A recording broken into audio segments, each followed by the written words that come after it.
Kuwait government naglabas ng kautusan na alisin lahat ng mga Christmas decoration sa mga shop or store dahil daw ito ay labag sa relihiyon at tradisyon ng bansa. Sa bagay naman na yan ay wala tayong magagawa dahil bansa nila yan, kaya batas nila ang masusunod. Ito naman ang kagandahan dito sa UAE or sa United Arab Emirates dahil nirerespeto ng UAE government ang paniniwala at relihiyon ng bawat isa. Kahit ano pa ang nationality mo, kagaya ng pagrespeto ng mga tao sa bansa nila at sa kultura nila. Halos lahat ay mayroon dito. May mga simbahan ng mga Katoliko dito at mga Kristiyano at iba pang mga relihiyon. Meron ding mga alak dito or pwede kayong uminom ng alak dito at may mga bar dito or resto bar.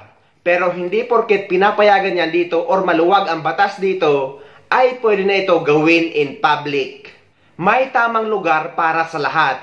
Katulad na lang sa mga tindahan ng baboy na pinagbabawal sa relihiyon nila. Pero nirerespeto naman ng mga Emirati or ng mga lokal dito sa UAE. Hey everyone, so I'm just done grocery shopping and I want to tell you all about a place that we as Muslims cannot go in my country. And I'm not talking about a nightclub, I'm not talking about a bar, I am talking about the pork section.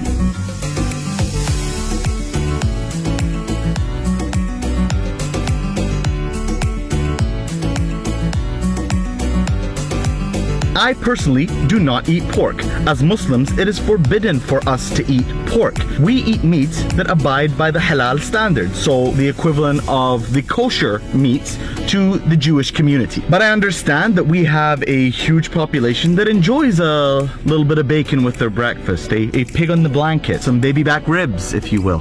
This reminds me of something important. We have a saying that goes, Lakum dinakum waliya din.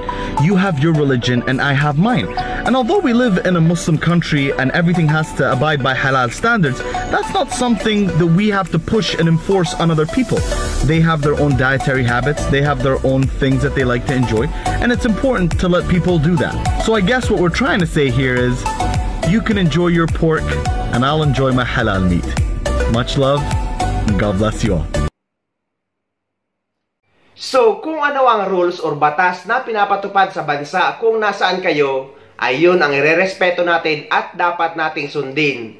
Dahil hindi naman lahat ng bansa sa buong Middle East ay kagaya dito sa United Arab Emirates na pinapayagan or maluwag ang batas, pero pinapaalalahanan ko din ang lahat ng mga tao or mga OFW na hindi porket maluwag ang batas dito ay pwede mo na itong labagin. So dapat moderately lang, lalo yung mga mahilig uminom.